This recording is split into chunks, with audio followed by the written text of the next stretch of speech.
자, 안녕 여러분. 오늘부터는 이제 태양에 대해서 오늘 이 시간은 태양에 대해서 배워보는 그런 시간인데요. 자, 오늘까지 여러분들이 수업을 하면 3단원 태양계와 관련된 모든 내용을 공부하게 되는 거예요. 자, 마지막 시간인 만큼 좀 더 파이팅 해서 한번 시작해 볼게요. 자, 먼저 태양의 구조적인 특징을 보면요. 자, 태양은 표면을 보면 이렇게 우리가 봤을 때는 그냥 매끈한 동그란 모양이 아니라 표면을 자세히 보면 이렇게 뭔가 선생님이 이거 보면 약간 벌레 같다는 생각이 들거든요. 근데 우리는 쌀알을 뿌려놓은 것과 같은 그런 무늬다라고 해서 쌀알 무늬가 있다라고 표현을 한다고 했고요. 자, 태양 표면은 밝은 부분만 있는 게 아니라 시커먼 곰팡이처럼 시커먼 부분이 있다고 했고, 얘가 크기가 커졌다 작아졌다, 위치가 옆으로 갔다 이렇게 바뀐다고 했죠. 자, 이 시커먼 점을 우리는 흑점이라고 했어요. 그 다음에 태양의 이런 동그란 부분을 감싸고 있는 얇은 대기층을 우리는 채층이라고 했고요. 이 태양의 빛에 의해서 밝은 번짐, 이 부분을 우리가 코로나라고 했어요. 그 다음에 태양은 폭발에 의해서 이렇게 불기둥이 위로 폭발하는 것처럼 올라오는 홍염이 있다고 했고요. 자, 태양 내부 폭발에 의해서 표면이 밝게 번쩍하는 부분을 우리가 플레어라고 했어요. 그 다음에 태양이 멈춰있는 게 아니라 계속 활동하기 때문에 태양의 활동에 의해서 고온의 입자가 바깥으로 이렇게 날아가는 것처럼 보이는, 날아가면서 생기는 이런 바람이 부는 거를 우리가 태양풍이라고 했습니다.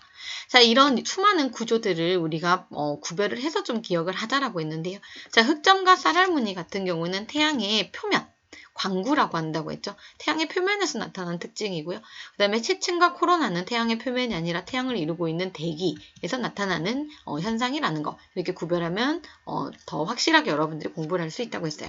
그 다음에 홍연과 플레어와 태양풍은 어떤 표면이나 대기, 태양을 이루고 있는 구조들이 멈춰있는 게 아니라 계속해서 활동을 하고 있기 때문에 그로 인해서 나타나는 현상들이 바로 이런 현상들이 있다라고 해서 이렇게 세 가지로 우리가 분류를 해서 용어들을 좀 기억해야 될 것 같아요.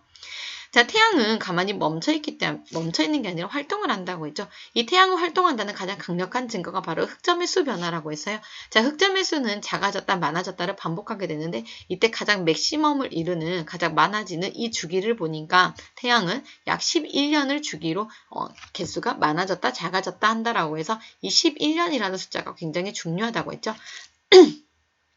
자, 태양 활동이 나타날 때 바로 이 흑점의 수가 증가하게 된다라고 했고요. 자, 그럼 흑점이라는 것은 아까 이야기했듯이 태양의 표면에 있는 까만색 곰팡이와 같은 부분인데, 자, 흑점의 특징에는 뭐가 있다고 했어요? 주변보다 온도가 낮아서 나타나는 낮은 온도를 이루고 있다는 특징이 있다고 했죠. 자, 요거 잊어버리시면 안 됩니다. 자, 그리고 흑점의 수의 변화, 이런 낮은 온도를 이루는 흑점의 수의 변화로도 태양이 활동한다라는 증거를 찾을 수 있지만, 이때 흑점의 수가 변할 때 같이 나타나는 현상들이 있다고 했죠. 바로 코로나의 크기가 커지고요.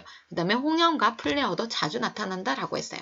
그 다음에 태양풍, 입자가 튀어나오는 태양풍이 훨씬 더 강해져서 이런 태양풍에 의해서 지구에서 받는 영향도 굉장히 많다라고 했죠.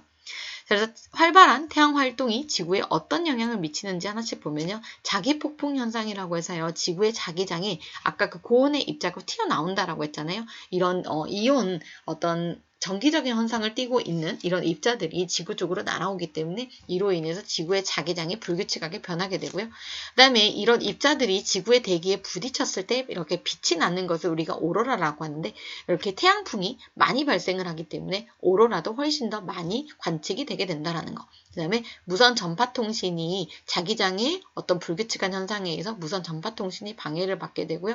그 다음에 인공위성이라든지 그다음에 송전시설이 고장이 나서 정전 같은 현상이 발생할 수 있다라고 했어요. 그래서 우리가 여기에서 중요한 거는 태양이 어떠한 구조를 띠고 있다라고 해서 아까 이야기한 광구에 있었던, 표면에 있었던 쌀알 무늬와 그다음에 흑점, 대기를 이루는 채층과 코로나, 그다음에 그런 활동들에서 나타나는 홍염과 플레어와 태양풍, 그다음에 이런 현상들이 11년을 주기로 변화를 나타낸다라는 거, 그다음에 태양의 활동이 지구에 이러한 영향을 미친다라는 거, 이렇게 연결해서 기억을 하면 여러분들이 쉽게 태양을 공부할 수 있을 거다라고 했어요. 자, 태양에 관해서는 내용이 많지 않다라고 했죠. 간단한 키워드 중심으로 되어 있기 때문에 여러분들이 영상을 보면서도 충분히 정리가 됐을 거라고 생각해요. 자, 이렇게 3단원은 이제 끝나게 되고요. 다음 시간부터는 4단원 식물과 에너지로 만나도록 할게요.